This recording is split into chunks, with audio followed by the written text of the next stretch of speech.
አይዟችሁ በጭንቀት ውስጥ ያላችሁ፣ አይዟችሁ መከራ የከበደባችሁ፣ አይዟችሁ ኑሮ የሚያንገሸግሻችሁ፣ ከመኖር መሞትን የመረጣችሁ በተስፋ መቁረጥ ውስጥ ያላችሁ ሰዎች አላችሁ። በእናንተና በሞት መካከል አንድ ምዕራፍ የቀረ ተስፋ የቆረጣችሁ ሰዎች አላችሁ።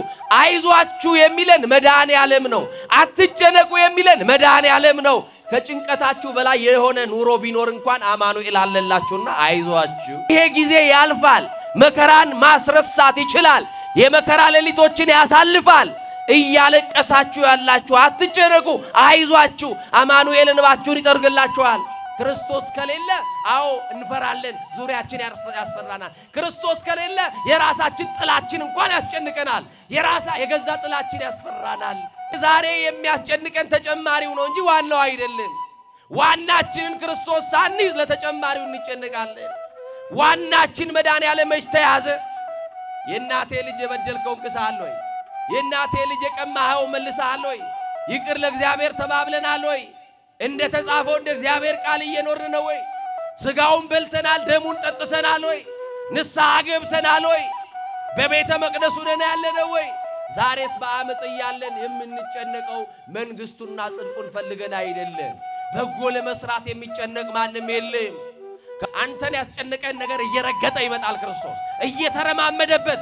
አንተን ያሰመጠ ባህር ላይ እሱ ግን እየተረማመደ አንተን ሊያድን ይመጣል። ይምጣልን መድኃኔዓለም። ከገባንበት የኃጢአት ባህር ሊያወጣን ይምጣልን መድኃኔዓለም። መጣ መድኃኔዓለም። መጣና ሲያዩት ባህሩን እየተረማመደ ነው። ፈሩ ይላል። ፍርሃታቸው ጨመረ፣ ጭንቀታቸው ጨመረ። ወደኛ የሚመጣው ማን ነው አሉ። እንዲህ አለ፣ እኔ ነኝና አትፍሩ አላቸው። ክብር ለመድኃኔዓለም ይሁን። እኔ ነኝ አለ። በኑሮ ፍርሃት ውስጥ እኔ ነኝ ይላል መድኃኔዓለም። ስትጨነቅ ይደርስና አይዞሽ ልጄ እኔ ነኝ ይልሻል። እኔ ያለው እኔ አባትሽ። መከራ በስቷል፣ አዎ። ጭንቀት በስቷል፣ አዎ። እኔ ያለሁላችሁ ይለናል መድኃኔዓለም። እሱ ካለ ምን ያስፈራናል? እሱ ካለ ምን ያስጨንቀናል? አባት የረሃብ ታሪክ ያሳለፈላችሁ፣ የመከራ ቀን ያሳለፈላችሁ፣ ክፉ ቀን ያሳለፈላችሁ አታውቁትም ወይ? ኦርቶዶክሳውያን እናውቀዋለን። ሳትይዙ ትምህርት የለም። እሱን ሳትይዙ ስኬት የለም። እሱን ሳትይዙ ትዳር አይስተካከልም። እሱን ሳትይዙ ጉድለት አይሞላም። የለም አማኑኤል ግን በአብ ስም በወልድ ስም በመንፈስ ቅዱስ ስም አንድ አምላክ እናምናለን። እንደ እግዚአብሔር በጎና መልካም ፈቃድ የምንነጋገርበት የዕለቱ ወንጌል የሚሆነው በማቴዎስ ወንጌል ምዕራፍ 6 ቁጥር 25 ላይ ያለውን መለኮታዊ በጎ ሐሳብ በማንሳት ይሆናል። ቃሉ አትጨነቁ ይላል። እስቲ ከኔ ጋር በል ሁላችሁም። አይሰማም? እንዴት አንጨነቅ? መከራው በስቷል። እንዴት አንጨነቅ? ስደቱ በስቷል። እንዴት አንጨነቅ? ለቅሶ በስቷል። እንዴት አንጨነቅ? መገዳደሉ በስቷል። ሰው በሰው ጨክኗል። ዛሬ የምንሰማው የሚሰቀጥጠው ቃል በጣም እጅግ ጆሮን የሚሰቀጥጥ ልብን የሚያቆስል የሚያደማ ነገር እንሰማለን። አዎ ጭንቀቱ በርትቶብናል። ግን የክብር ባለቤት ግን እንዲህ አለን፣ አትጨነቁ አለን። ምን አትበሉ። ይህንን ቃል የተናገረው የክብር ባለቤት አምላካችን መድኃኒታችን ኢየሱስ ክርስቶስ ነው። እንዲህ ብሎ ይጀምራል። ስለ ነፍሳችሁ በምትበሉትና ስለምትጠጡት ወይንም ደግሞ ስለ ሰውነታችሁ በምትለብሱት በአንዳች አትጨነቁ አለን። ወገኖቼ ስለ እንጀራ ትጨነቁ ይሆናል። ወገኖቼ ስለ ልብስ ትጨነቁ ይሆናል። ስለ እንጀራ ብቻ አይደለም፣ ስለ ቤት እንጨነቅ ይሆናል። የኑሮ ግዝፈታችንን እያየን እንጨነቅ ይሆናል። የክብር ባለቤት መድኃኔዓለም እኔ አባታችሁ አለው። የሚያኖራችሁ ደሞዛችሁ አይደለም፣ የሚያኖራችሁ ንግዳችሁ አይደለም፣ እኔ የእናንተ መኖሪያችሁ ነኝና አትጨነቁ አለ። ክብር ለመድኃኔዓለም ይሁን። መኖሪያችን ነው አማኑኤል። ወገኖቼ እሱን ስለያዝን ነው አይናችንን ምንከድ ነው። ማንን አምናችሁ ነው አይናችሁ የምትጨፍኑት? ኧረ ዙሪያውን ብታዳምጡ፣ መንደራችሁን ብትመለከቱ፣ ከተማችሁን ብታዩት፣ የምትኖሩበትን ሰፈር ብታስተውሉ አይን የማያስከድን ነገር ትሰማላችሁ። ጠላቶቻችን በዙሪያችን አድብተዋል፣ በስተዋል። ሊገድሉን የሚፈልጉ አሉ። ጨካኞች በዙሪያችን አሉ። ሰልፍ የያዙ ሰዎች አሉ። ጉድጓድ የቆፈሩ ሰዎች አሉ። ውድቀታችንን የሚፈልጉ ሰዎች አሉ። አይናችንን የምንከድነው ግን ኢየሱስ ክርስቶስን አምነን ነው። ክብር ለዚህ ጌታ ይሁን። የታመነው ጌታ እሱን ስላመንን አይናችንን እንከድናለን። እሱም ደግሞ ታምኖ ጠዋት ደግፎ ያነሳናል። እስቲ ደግፎ ያነሳችሁ ብቻ አመስግኑት መድኃኔዓለም። እንዲህ አለ፣ አትጨነቁ ብሎ አይደለም ያለው። እንዲህ አለ፣ ወደ ሰማይ ወፎች ተመልከቱ አለ። ወዴት ተመልከቱ አለ? ግድ የላችሁ ወዴት ተመልከቱ አለ? ወደ ሰማይ ወፎች ተመልከቱ። አይዘሩም፣ አያጭዱም፣ በጎተራ አይሰበስቡም። እነማን ግን ወፎች ይበላሉ፣ ግን ወፎች ይኖራሉ። የሚመግባቸው ማን ነው? የሚያኖራቸው ማን ነው?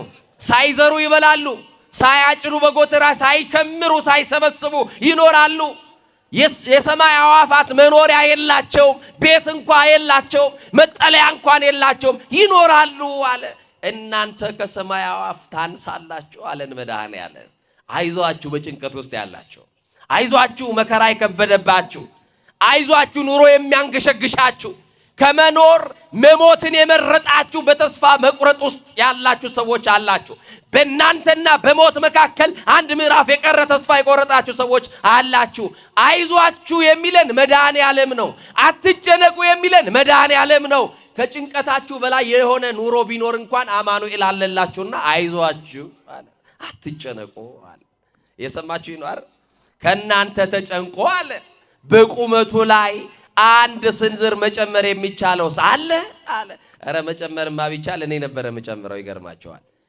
የኔ ታይነ ሁሉን ነበር ማክለው ዛሬ ጨምሬ ማለት ይቻላል ወገኖቼ? ይቻላል ወይ? ጣራ እየቆጠርን ብናድር፣ ስንገላበጥ ብናድር፣ ስንጨነቅ ብናድር፣ ስንጠበብ ብናድር፣ ይሄው እጁን እያወራጨ የማይሄድ ሰው ማን አለ እስቲ ንገሩኝ? በመንገድ ለብቻው የማያወራ ሰው ማን አለ ንገሩኝ? የቤት ኪራይ ትምህርት ልጆችን ማስተማር የትምህርት ቤት ክፍያ ከብዶት በጣም በኑሮ ውጣ ውረድ ውስጥ የተጨነቀ ለብቻው እየተወራጨ የሚሄድ ኑሮ የከበደው መኖር የሰለቸው ሰው አለ። ግን እንዲህ ባለ ሁኔታ ውስጥም ግን እንኖራለን። አማኑኤልን አምነን ነው የምንኖረው። እሱን አምነን እንወጣለን፣ እሱን አምነን እንገባለን፣ እሱን አምነን እንተኛለን፣ እሱን አምነን እንነሳለን። የታመነ ነው አማኑኤል። ተደገፉት። ይሄ ጊዜ ያልፋል። መከራን ማስረሳት ይችላል። የመከራ ሌሊቶችን ያሳልፋል። እያለቀሳችሁ ያላችሁ አትጨነቁ፣ አይዟችሁ። አማኑኤል እንባችሁን ይጠርግላችኋል። እንዲህ ባለ ሲቹዌሽን ውስጥ ያላችሁ፣ በመከራ ውስጥ ያላችሁ አይዟችሁ ይለናል አማኑኤል። እኔ ያለውላችሁ ካለን አማኑኤል። ለዚህ እኮ ነው ብርሃነ ዓለም ቅዱስ ጳውሎስ ለፊልጵስዩስ ክርስቲያኖች በጻፈላቸው መልእክት ምዕራፍ 4 ላይ እንዲህ አለ። ከኔ ጋር ናችሁ? በቃ የሚያስጨንቃችሁን በሱ ላይ ጣሉት እንዳለ ቅዱስ ጴጥሮስ፣ ብርሃነ ዓለም ቅዱስ ጳውሎስ ደግሞ ጭንቀታችሁን ሁሉ ለእግዚአብሔር ተውለት ይለናል። ለማን ተውለት? ለማን ተውለት? በአንዳች አትጨነቁ። ጭንቀታችሁን ሁሉ፣ ችግራችሁን ሁሉ፣ ህመማችሁን ሁሉ ለአማኑኤል ተውለት ይላል። እውነት ነው። ለሱ ብንተውለት እኛም አንጨነቅም ነበረ። ለአማኑኤል ነገሮቻችን አሳልፈን አንተ ታውቃለህ ብንለው ስለ ልብስስ እንዴት እንጨነቃለን ወገኖቼ? አልተገነዘብነውም እንጂ እኮ ልበሱት የተባልነው ልብስ የማይቀደደው ልብስ፣ የማያረጀው ልብስ፣ ብል የማይበላው ልብስ ክርስቶስን ልበሱት ተብለናል። የጸጋ ልብሳችሁ ነው፣ የክብር ልብሳችሁ ነው፣ መድመቂያችሁ ነው፣ ውበታችሁ ነው፣ ጌጣችሁ ነው። ልበሱት የተባልነው የክርስቲያን ልብስ ኢየሱስ ክርስቶስ ነው።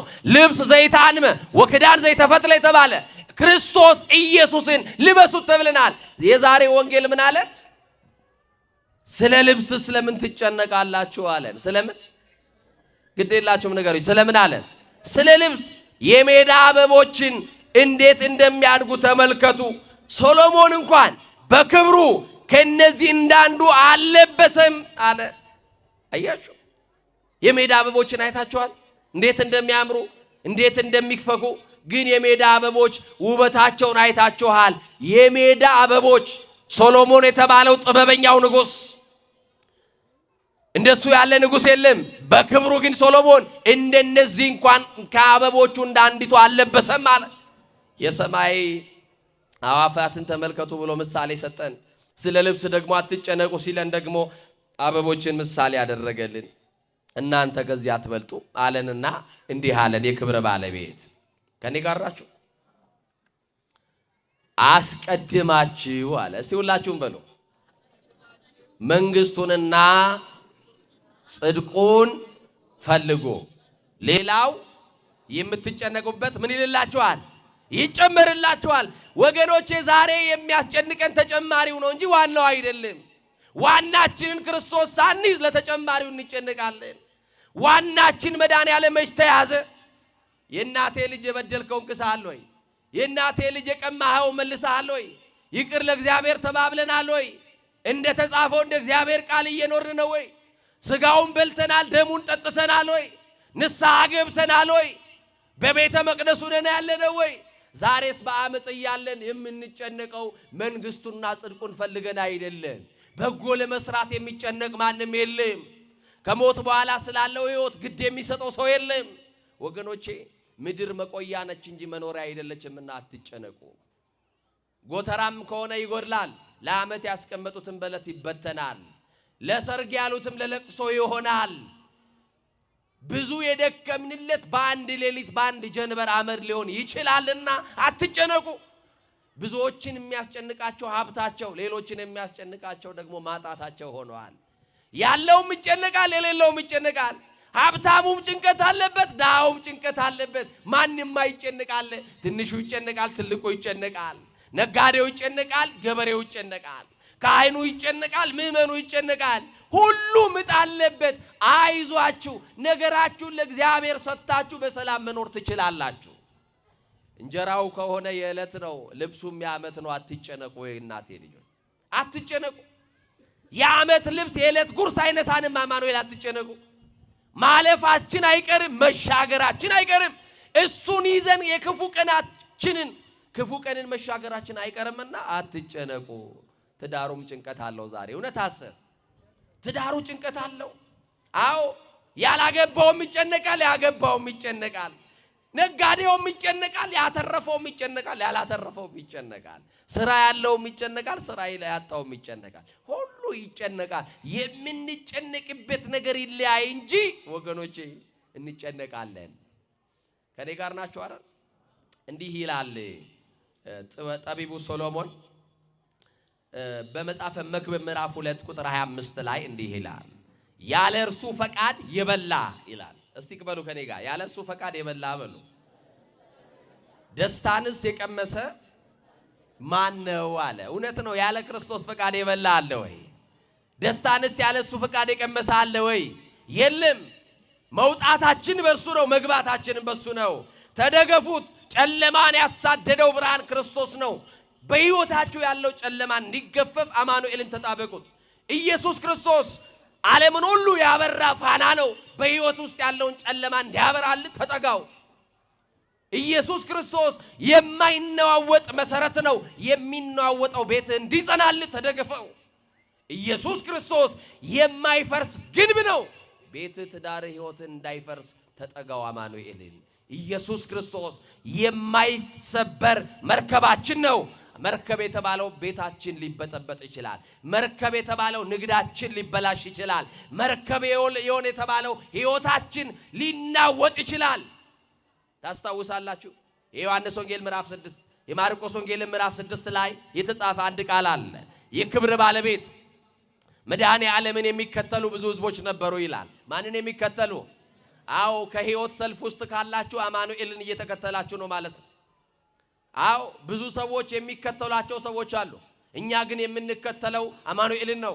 የሕይወት ሰልፍ ውስጥ ነው ያለነው እና የክብር ባለቤት መድኃኔ ዓለም በመንደራቸው ሲያልፍ ገበያቸውን ትተው ሊያተርፉ የወጡትን ዋናቸውን በትነው አማኑኤልን የሚከተሉት ሰዎች ነበሩ ይላል። እውነት ነው። እሱ ሳይያዝ ምን ትርፍ አለ? ዋናችን እኮ ነው ክርስቶስ። ዋናቸውን ተከተሉ፣ ትርፋቸውን ትተው ሊያተርፉ የወጡትን የገበያ ሸቀጣቸውን ትለው መድኃኔ ዓለምን ሊከተሉ ስለ ልዩ ልዩ ምክንያት መከራ እንዲያበቃለት፣ እንባው እንዲታበስለት፣ ጭንቀት እንዲቀልለት፣ ከህመሙ እንዲድን እንዲፈወስ የቤቱ ታሪክ እንዲስተካከል የተዘጋው እንዲከፈትለት የመረረው እንዲጣፍጥለት ክርስቶስን ይከተሉት ነበር ይላል። ወገኖች እሱን መከተል ምርጫ የሌለው ምርጫ ነው። በክርስቶስ ማመን ምርጫ የሌለው ምርጫ ነው። እሱ ምርጫችን ነው። በቃ እሱን ምርጫ አድርጉት። አያችሁ ወጥተው ተከተሉት። ሲከተሉት ሳያውቁት አንድ ከተማን አልፎ ሌላ ከተማ ደርሰዋል። አቅመ ደካሞች አሉ። ድካማቸውን የረሱት ክርስቶስን በመከተል ውስጥ ነው። መቆም መራመድ የማይችሉ ደካሞች ነበሩ። ድካማቸውን የረሱ በድካማችን የሚራራ ጌታ አለን ተብሎ ተጽፏልና ክርስቶስን እየተከተሉ መንደራቸውን አልፎ ሌላ መንደር ደረሱ። መከተል ብቻ አይደለም፣ ክርስቶስን መከተል ብቻ ሳይሆን የሆነ የሚጠይቁት ጥያቄ አለ። ዮሐንስ ተናግሮታል። ምን ብሎ? ጌታ ሆይ ቀሚስን መንካት እንፈልጋለን ፍቀድልን ይሉታል። ምንም መንካት? እስቲ ቀሚሱን መንካት የምትፈልጉ የሚያድን ቀሚሱን፣ የሚፈውስ ቀሚሱን፣ እስቲ መከራ የሚያቆም የክርስቶስን ቀሚስ መዳሰስ የሚፈልግ በእምነት መዳሰስ የምትፈልጉ ጥቂት ሰው ነው እጁን ያወጣው። እሺ ግድ የላችሁም አውርዱ። መዳሰስ ትፈልጋላችሁ? ይሄውኑ እቺ ቤተ ክርስቲያን አካለ ክርስቶስ ናት። የክርስቶስ አካል ክርስቶስ ለቤተ ክርስቲያን ራስ ሆኖላታል። የክርስቶስ አካል የሆነች ቤተ ክርስቲያንን በእጆቻችሁ ዳሱ። የታመማችሁበትን ቦታ በእምነት ንቁት። የማን ቀሚስ ያድናል ብላችሁ ንገሩኝ። የማን ቀሚስ ያድናል ብላችሁ? መከራ የሚያቆም የክርስቶስ ቀሚስ፣ ደም የሚያቆም የክርስቶስ ቀሚስ፣ ህመም የሚያቆም የክርስቶስ ቀሚስ፣ የሚፈውስ የሚያድን ቀሚሱን መንካት ከፈለጋችሁ በእምነት መታችሁ የቤተ ክርስቲያንን ግርግዳዋን በእጆቻችሁ ዳሳችሁ የምትጨነቁበት ቦታ ላይ የምትታመሙበት ቦታ ላይ ጥዝጣዜ የሚሰማችሁ ቦታ ላይ አድርጉና አዳኝ ቀሚስህን ነክቻለሁና ፈውስ ይሁንልኝ፣ ፈቃድ ይሁንልኝ። ይሰማችሁ ይናር? አዎ ሁሉ ጊዜ የምንሰማው ቃል ባህረ ጥበባት ቅዱስ ያሬድ ስመር እግዚኦ ከመታድነን ይለዋል። ታድነኝ ከሆነ ፈቃድ ይሁን። አዳይነ አዎ ፈቃዱን ግን ይጠይቃሉ። ክርስቶስም ሲፈውስ ፈቃድ እየጠየቀ ነው። የሰማችሁ ይናር? ልትድን ትወዳለህ ብሎ ፈቃድ ይጠይቃል መድኃኔዓለም። እናንተም መዳን ከፈለጋችሁ ፈቃድ ይሁን በሉት። እስቲ ፈቃድ ይሁን በሉት። ግዴላችሁም ፈቃድ ይሁን በሉት። እና ፈቃዱን ይጠይቃሉ። አማኑኤል ቀሚስን መንካት እንፈልጋለን። ያንተን ቀሚስ እየዳሰስን እንፈወስ ፍቀድልን። መከራው ይቁምልኝ። ወደ ቤት ስመለስ በደስታ ልመለስ። ወደ ቤት ስመለስ የመረረው ነገር ስልጣን የማይቀይረውን የምትቀይር ጌታ፣ ገንዘብ የማይመልሰውን ጥያቄ የምትመልስ ጌታ ነህ። ቀሚስህን መንካት እፈልጋለሁ እያሉ ይለምኑት ነበረ።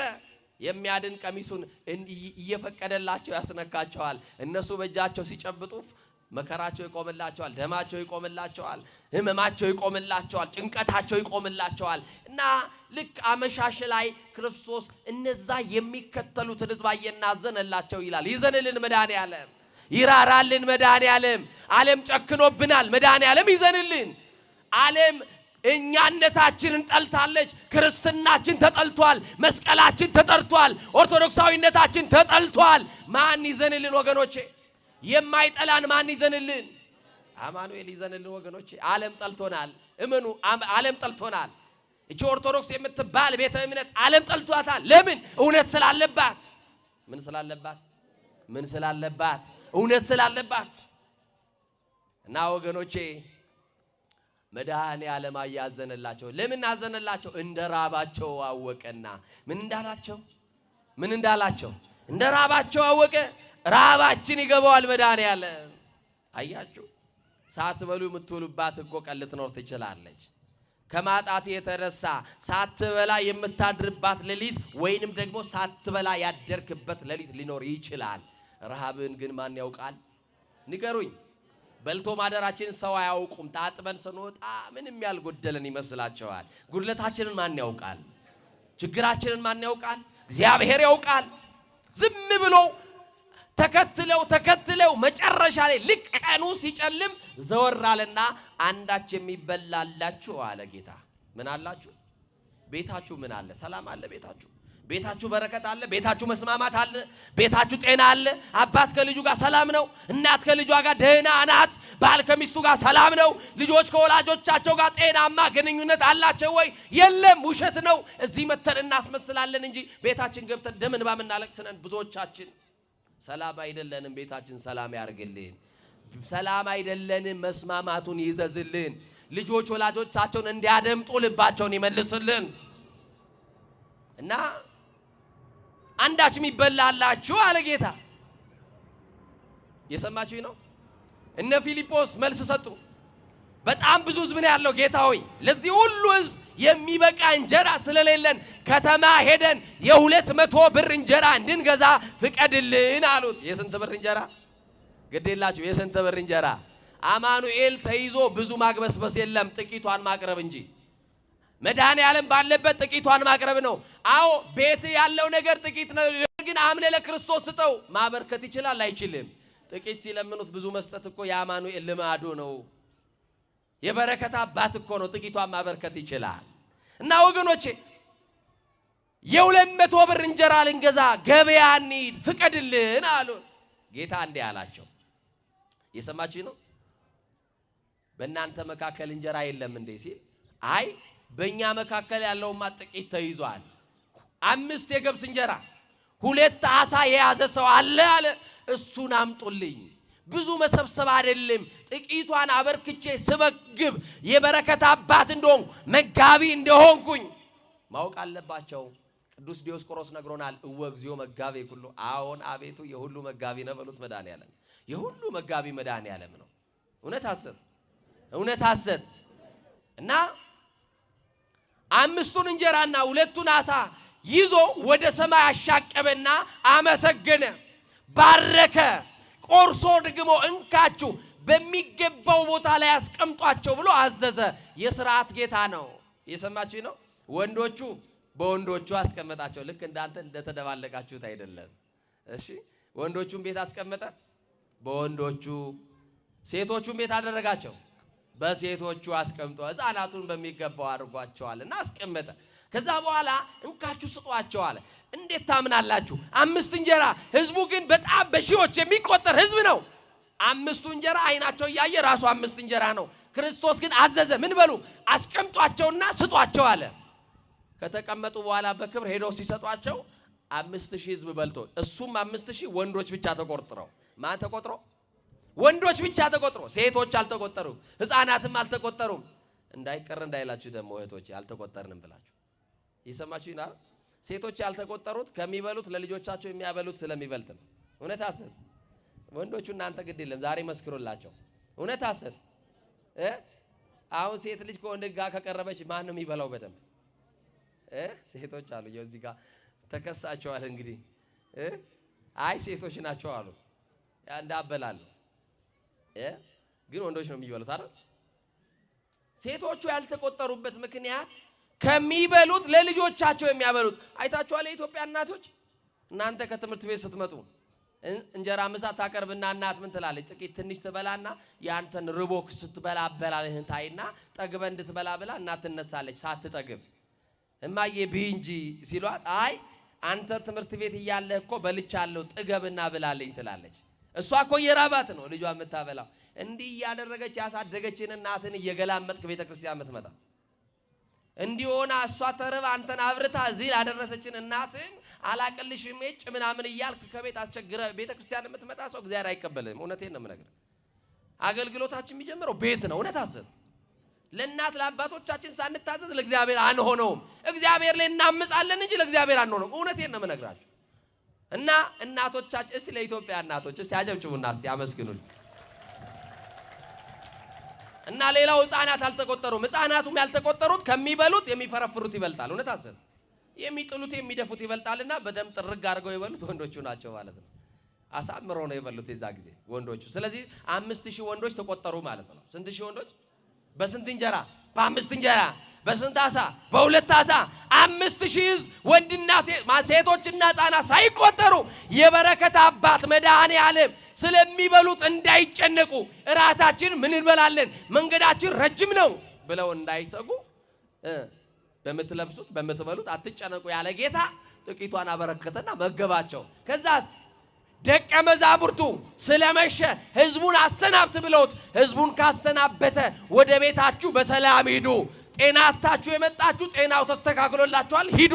በረከታታችሁ የመጣችሁ በረከታችሁ ጀምሯል ሂዱ እያለ ሁሉን እንደሚገባ አድርጎ መድኃኔዓለም አሰናብቶ ደቀ መዛሙርቱ ጌታን ትተው በመርከብ ውስጥ ገቡ ይላል። እሱ የሌለበት መርከብ፣ እሱ የሌለበት ቤት፣ እሱ የሌለበት ትዳር እንዴት አይነት ትዳር ነው? መድኃኔዓለም ያልገባበት ቤት እንዴት አይነት የምትናወጥ ቤት ትሆን? ወገኖቼ ጌታን ሳይዙ መርከብ ውስጥ ገቡ፣ ጥለውት ሄዱ።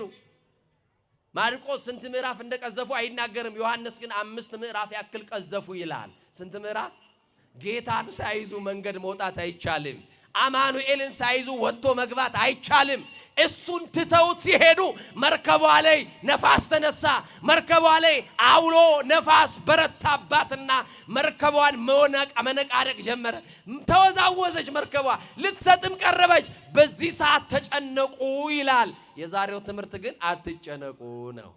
የሰማችሁ ነው። ምናልባት እህቴ ያንቺ ጭንቀት አማኑኤል ቤት ስላልገባ ነው። የደቀ መዛሙርቱ ጭንቀት መርከብ ውስጥ ስለሌለ ነው። አረ መልሱልኝ። አማኑኤል ስለሌለ መድኃኔዓለም መርከብ ውስጥ ስለሌለ ተጨነቁ። ሞት ከበባቸው። ክርስቶስ ከሌለ አዎ እንፈራለን፣ ዙሪያችን ያስፈራናል። ክርስቶስ ከሌለ የራሳችን ጥላችን እንኳን ያስጨንቀናል። የገዛ ጥላችን ያስፈራናል። እሱ ሳይያዝ ምን መውጣት አለ? ኑሮ አይሆንም፣ አይስተካከልም። እሱን ሳትይዙ እንዳትነግዱ። እሱን ሳትይዙ ትምህርት የለም። እሱን ሳትይዙ ስኬት የለም። እሱን ሳትይዙ ትዳር አይስተካከልም። እሱን ሳትይዙ ጉድለት አይሞላም። የለም። አማኑኤል ግን መርከቧን በሩቅ ሆኖ ያይ ነበረ። የሰማችሁ ነው። መርከቧ ከክርስቶስ እይታ ውስጥ አልተሰወረችም። ያንተም ቤት ያንተም ኑሮ አንተ ያለህበት ከሰዎች እይታ ቢሰወር ከአማኑኤል እይታ ግን የተሰወረ አይደለም። ያያታል። መርከቧ ትወዛወዛለች። ማያት መጨነቅ ጀመሩ፣ መጣራት ጀመሩ። ጌታ ሆይ ልንጠፋ ነው አሉ፣ ተጨነቁ። አዎ በጭንቀታችን ሰዓት ክርስቶስን እንጥራዋ። መርከብ የተባለው ትዳራችን የሚገለብጣት የወሬ ነፋስ ገብቶ መርከብ የተባለው ትዳራችንን ያናወጣት ከሆነ የመርከባችን ጸጥታ ወደ ወደቡ የምንደርስበት መልህቃችን ኢየሱስ እሱን እንያዘው። እሱ ሲያዝ ነው መርከቧ በሰላም የምትጸናው። እና ምን አደረገ ክርስቶስ? ጭንቀታቸውን አየ ይላል። የኔና የናንተን የዛሬውን ጭንቀት ይልን አየ ጭንቀታቸውን። ከዛስ ወደሚጨነቁባት መርከብ ልትሰጥም ወደ ቀረበችው ልትሰበር ወደ ቀረበችው ነፋስ ወደሚወዘውዛት መርከብ ክርስቶስ ሄደ ይላል። ነፋስ ወደ በዛበት የወሬ ነፋስ ወደ በዛበት ቤታችን አማኑኤል ይምጣ። ትዳራችን ውስጥ ያለውን ነገር ሊያስተካክልልን፣ የወሬውን ነፋስ ከቤታችን ሊያወጣልን፣ የቤታችን ጸጥታ ክርስቶስ ወደ ቤታችን ይምጣልን። መጣ ክርስቶስ ወደ መርከብ። ሲመጣ ግን መርከብ ፈልጎ አይደለም፣ ጀልባ ፈልጎ አይደለም የመጣው። ባህሩን እንደ የብስ እየረገጠ መጣ ይላል። አንተን ያስጨነቀን ነገር እየረገጠ ይመጣል ክርስቶስ እየተረማመደበት። አንተን ያሰመጠ ባህር ላይ እሱ ግን እየተረማመደ አንተን ሊያድን ይመጣል። ይምጣልን መድኃኔዓለም። ከገባንበት የኃጢአት ባህር ሊያወጣን ይምጣልን መድኃኔዓለም። መጣ መድኃኔዓለም። መጣና ሲያዩት ባህሩን እየተረማመደ ነው። ፈሩ ይላል። ፍርሃታቸው ጨመረ፣ ጭንቀታቸው ጨመረ። ወደኛ የሚመጣው ማን ነው አሉ። እንዲህ አለ፣ እኔ ነኝና አትፍሩ አላቸው። ክብር ለመድኃኔዓለም ይሁን። እኔ ነኝ አለ። በኑሮ ፍርሃት ውስጥ እኔ ነኝ ይላል መድኃኔዓለም። ስትጨነቅ ይደርስና አይዞሽ ልጄ እኔ ነኝ ይልሻል። እኔ ያለው እኔ አባትሽ። መከራ በስቷል፣ አዎ። ጭንቀት በስቷል፣ አዎ። እኔ ያለሁላችሁ ይለናል መድኃኔዓለም። እሱ ካለ ምን ያስፈራናል? እሱ ካለ ምን ያስጨንቀናል? አባቶቼ አያችሁ፣ እኔ ነኝ አለና ወደምትወዛወዘዋ ልትሰበር ወደ ቀረበችዋ መርከብ ገባ ይላል። አረ ዛሬ ወደ ቤታችን ይግባልን መድኃኔዓለም። እሱ ይግባና ደህና ያርግልን ቤታችንን፣ ወደ ሀገራችን ይግባልን። ሰላማችን ክርስቶስ ወደ መንደራችን ይግባ። ገባ ወደ መርከቧ ውስጥ። መርከቡ ውስጥ ሲገባ መርከቧ ጸጥ አለች። ማ ሲገባባት? ስለዚህ ትዳራችን ውስጥ ዛሬ ማን ይግባ? ቤታችሁስ ማን ይግባ? ኑሯችሁስ ማን ይግባ? ንግዳችሁስ ማን ይግባ? ክርስቶስ ይግባ። እሱ ሲገባ ያቺ የምትናወጣው መርከብ ጸጥ አለች። ለዚህ ነው ያለ እርሱ ፈቃድ የበላ አለ ደስ ብሎት ደስታንስ የቀመሰ ማን ነው አለ ጠቢቡ ሰሎሞን። ማን ነው? ለሁሉ የሚያስበው ክርስቶስ ይመጣል። ለዕውራን ብርሃን የሚሰጠው ክርስቶስ ይመጣል። የጨለመው ነገር ሊያነጋል ይመጣል ክርስቶስ። የተዘጉ መስኮቶችን ሊከፍትልህ ክርስቶስ ይመጣልና አትጨነቁ። ሕሙማንን ይሰማቸዋል። የደረቀውን እጅ የሚያቀናው፣ ያንካሳውን እግር የሚያቀናው፣ መንፈስን ወደ ውሃው የሚመልስ የናዝሬቱ ኢየሱስ ይመጣል። በቃ የምንጠብቀው እሱን ነው። ይምጣና ሰላም ያርግልን። አሜን በሉ። ይምጣና ምን ያርግልን? ምን ያርግልን? አቤት የእግዚአብሔር ልጆች መቼም ዛሬ አትጨነቁ ብያቸዋለሁ አይደል? አማኑኤል ያለ ምን አትበሉ አለ። በቃ የሚያስጨንቃችሁን በማን ላይ ጣሉት? እሱ ስለናንተ ምን ይላልና ያስባልና። እሱ ስለናንተ ምን ይላል? ያስባልና አትጨነቁ አለን መድኃኔዓለም። አይዞሽ እናት አባት የተወሽ፣ አይዞህ እህት ወንድም የተወህ፣ ጓደኛ የከዳ ፍቅረኛ የከዳ የተማመንክበት ሰው ጀርባ የሰጣችሁ ሰዎች፣ በሰው የተከዳችሁ በሰው ተስፋ የቆረጣችሁ አይዟችሁ ማስላለ ከሁሉ የተሻለው አማኑኤል ከኛ ጋር ስላለ አይዟችሁ። ምን በል ሴትዮዋ እጅግ ደሃ ናትና እየሰማችሁኝ ነው? ምንድነች አልኳችሁ? እቺ ነገር ብቻ ነግሬያችሁ ትምህርት ልጠቅልል ፀሐይ ላይ ስላላችሁ። ሴትዮዋ በጣም እጅግ ደሃ ናት። ልጆች የሏትም ግን ወልዳለች። አያችሁ ልጅ ወልዳለች ግን የላትም አልኳችሁ አይደል? ልጆች አሏት ግን አይጠይቋትማ። የተወለደ ልጅ እናቱን ካልጦረ ምን ያደርጋል? የተወለደ ልጅ አባቱን ካልጠየቀ ምን ያደርጋል? አያችሁ እኚህን እናት የወላድ መካን ሆነዋልና ብቻቸውን ይኖራሉ። ግን አማኑኤልን አምነው ማንን አምነው? አንድ ቀንም ስለሚበሉት አይጨነቁም። አንድ ቀንም ስለሚጠጡት አይጨነቁም። ሁሉ ቀን አማኑኤልን ተመስገን ይሉታል። ምን ይሉታል? እስቲ በሉት። ዛሬ ከነጉርለታችን ማን የተመሰገነ ይሁን? ቢሞላም ባይሞላም ማን የተመሰገነ ይሁን? ቢሳካም ባይሳካም ማን የተመሰገነ ይሁን? ብናገኝም ብናጣ ማን የተመሰገነ ይሁን? በጉርለት ሁሉ ልናመልከው ነው የመጣ ነው። ከጉርለታችን ሁሉ ልናመሰግነው። ባይሰጠንስ እናመሰግነዋለን፣ ቢከለክለንስ እናመልከዋለን። የማይጠቅመን ከሆነማ ይከለክለናል አማኑኤል። የሚጠቅመንን እንደሚሰጠን እናውቃለን። አይታማም አማኑኤል።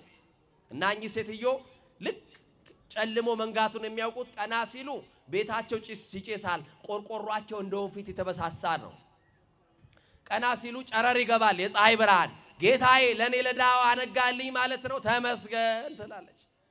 በሯን አትከፍትም፣ መስኮቷን ትከፍታለች። ምኗን? በር ነው ትልቅ፣ መስኮት ነው ትልቅ። ትንሿን መስኮት ትከፍትና ወደ ምስራቅ ታይና ወደ አማኑኤል ወደ ንጉሱ ከተማ ወደ መድኃኔዓለም አዳራሽ ወደ ላይ አንጋጣ እንዲህ ትለዋለች መድኃኔዓለምን፣ የኔ ጌታ ልጅ የለኝ፣ የኔ ጌታ ጧሪ የለኝ፣ መጋቤ አንተ፣ መኖሪያዬ አንተ፣ ሁሉ ነገር ያንተ ነህ። አንድ ነገር ልለምን የኔ ጌታ፣ ጠዋት ምበላው ቁርስን የሰማችሁኝ ነው። ለጠዋት የሚያስፈልገኝን ቁርሴን ማንም አያሰናዳልኝም። በል የጠዋት የሚያስፈልገኝን ይሄንን አምጣ ትለውና መድኃኔዓለምን ነግራው መስኮቷን ተዘጋና ልክ በሯን ስትከፍት የሆነ ሰው በር ላይ ቆሞ ታገኛለች። እማማ እንደው በዚህ ሳልፉሌ አስታውሶታለሁ፣ እንደው አንድ ቀን ቢመርቁኝ ብዬ አስብ ነበርና ዛሬ ተሳክቶልኝ እቺን በረከት ይዤ መጣሁ ይልና የተቋጠረ ፔስታል ሰጥቷቸው ይሄዳል። እማማ ቅድሚያ ሰጪውን ያመሰግናሉ። ሰጪው ማን ነው? ቀጥሎ አቀባባዩን ያመሰግናል። አቀባባዩ ማን ነው? ይዞ የመጣው። እየሰማችሁ ነው? እኛ ሰጪያችንና አቀባባዩ ነው ቀድመ የምናመሰግነው። ከዛ በኋላ እማማ እንዲያርገው ያመሰግኑና አቀባባዩንም ሰጪውንም ያመሰግኑና የኔ ጌታ አመሰግናለሁ ብለው ፔስታሉን ሲከፍቱ በመስኮት የጠየቁት ጥያቄ ሁሉ አለ እዛ ውስጥ። ማን የሰጣቸው? አይጨነቁም ብያለሁ። የሚያስጨንቃቸውን በማለት ጥለዋል። አቤት ማንን አምነው ነው የሚኖሩት? የኔ ጌታ አመሰግናለሁ በመስኮት ጠይቄ በበር ሰጠኝ እያሉ እንዲህ አድርገው ያመሰግኑታል። እና አንድ ክፉ ጎረቤት ነበረቻትና እቺ ክፉ ጎረቤት አንድ ቀን እንዲህ አለች፣ መድኃኔዓለምን ምን አርግ ብላ ነው የምታስቸግረው? ደግሞ ብላ ሽሮና በርበሬ አምጣ ትለዋለች። መድኃኔዓለምን ቆይ አሳፍራታለሁ አለችና አሰበች። እየሰማችሁኝ ነው? አባት እኮ ነው መድኃኔዓለም። እኛ እኮ ልጆች ነን። ልጅ ደግሞ ወደ አባቱ የመጣራት ሙሉ መብትና ስልጣን ተሰጥቶታል። አባ ብለን የምንጣራበትን የልጅነት ስልጣን ተሰጥቶናል። እውነት አሰት ልጅ አባቱን ሲርበው አባዬ ይለዋል፣ አምጣ ይለዋል። ይሄ መብታችን ነው፣ እግዚአብሔር የሰጠን ስልጣን ነው። እውነት አሰት ታዲያ አባታችን ሆይ ብለን የምንጸልየው ልጆች ስለሆነ አይደል? ልጅ አባቱን የፈለገውን ይጠይቃል። ጎረቤት ግን ቀናች። ለምን አማኑኤልን ታስቸግረዋለች አለች። አያችሁ። ከዛ በኋላ አንድ ቀን በማግስቱ መስኮት ከፍታ ስትጸልይ የነበረውን ጸሎት ሰማችና ያ ነገር በቤቷ የሞላ ስለሆነ ባለጠጋ ስለነበረች በፔስታል ውስጥ ሞላችና በሯ ስር ደበቀች። እና በመስኮት ጠይቀው አማኑኤልን በሩን ስትከፍት ፔስታሉ ተቋጥሮ በር ላይ ተቀምጧል። የኔ ጌታ እስከ ዛሬ ድረስ እኮ ሰው እየላክ ነበረ የምትሰጠኝ ብለ ዛሬ ሰው ስታጣ ራስ አመጣህልኝ ማለት ነው፣ ተመስገን አለች። ማን ነው? እግዚአብሔርን። እስከ ዛሬ ድረስ በሰው ምክንያት ነበር የምትመግበኝ፣ ሰው እየላክ ነበር የምትመግበኝ። ዛሬ ሰው ብታጣ ራስ መጣ ማለት ነው። አማኑኤል ክበርልኝ አለችና ፔስታሉን እቅፍ አድርጋ አንስታ ወደ ቤት ልገባ ስትል ተደብቃ የምታያት ጎረቤት በያንቺ ወራዳ አስቀምጪ አለቻት። ለምንድን ነው ማስቀምጠው? እና እግዚአብሔር ሰጠኝ ልትሄደው? አዎ እግዚአብሔርን በመስኮት ጠይቄው በበር ነው የሰጠኝ አለች። ኧረ እኔ እኮ ጉድሽን ልይ ብዬ እኮ ከቤቴ የጸለይሽውን ጸሎት ሰምቼ ከቤቴ አምጥቼ ነው በፔስታል ቋጥሬ ያስቀመጥኩት አለች። ኧረ ጌታዬን አውቀዋለሁ አለች። አታውቁትም መድኃኒዓለምን? የረሃብ ታሪክ ያሳለፈላችሁ፣ የመከራ ቀን ያሳለፈላችሁ፣ ክፉ ቀን ያሳለፈላችሁን አታውቁትም? አታውቁትም ወይ ኦርቶዶክሳውያን? እናውቀዋለን። ኧረ ጌታዬን አውቀዋለሁ እና ክርስቶስ ሰጠኝ ልትይ ነው አለቻት። አዎ ክርስቶስ ሰጠኝ፣ እሱ እኮ ንጉሥ ነው አለቻት። አዎ ንጉሥ ነው። ንጉሥ በመንግስቱ የጸና ነው። መንግስቱ ዘላለማዊ የሆነ አምላክ ነው። በሰማይ ነው አምላኬ አውቀዋለሁ፣ በምድርም የሞላ ነው አምላኬ አለች። እና ከዙፋኑ ወርዶ አመጣልኝ ልትይ ነው ወይ ስትል፣ አይ እሱማ ከዙፋኑ ለምን ይወርዳል? አንቺ አሽከሩን ልኮልኝ እንጂ አለች ይባላል። እና እግዚአብሔር እንዲህ አድርጎ በሰው ምክንያት የሚመግባቸው ስንት ሰዎች አሉ። እሱም ብቻ አምነው እንኳን ቤት አጥተው የቤት ኪራይ አጥተው መንገድ ላይ ላስቲክ ቆጥረው የሚኖሩትን የሚመግብ ደግ አባት ነው መድኃኒዓለም። ስለምትበሉት ስለምትለብሱት አትጨነቁ፣ ለቀኑ ክፋቱ ይበቃዋል ተብሏል። ስለዚህ አስቀድማችሁ መንግስቱና ጽድቁ ምን በሉ ፈልጉ። ሌላው ምን ይላል? ይጨምራል። ስለ ንስሐ አስቡ። ነገ ሟችንን ብላችሁ አስቡ። እንደሚሞት ተዘጋጁ፣ እንደሚኖር ስሩ። ግድ የለም አይዟችሁ። የእግዚአብሔር ልጆች ጭንቀታችሁን ለመድኃኒዓለም አስወግዱ። የበደለ ይካስ፣ የቀማ ይመልስ፣ የተጣላ ይታረቅ። ንስሐ እየገባን የጌታችን የመድኃኒታችን ኢየሱስ ክርስቶስ ቅዱስ ሥጋው በልተን ክቡር ደሙን ጠጥተን መንግስቱን ለመውረድ የሥላሴ ቸርነት የድንግል ማርያም አማላጅነት ያግዘን። ይቆይ።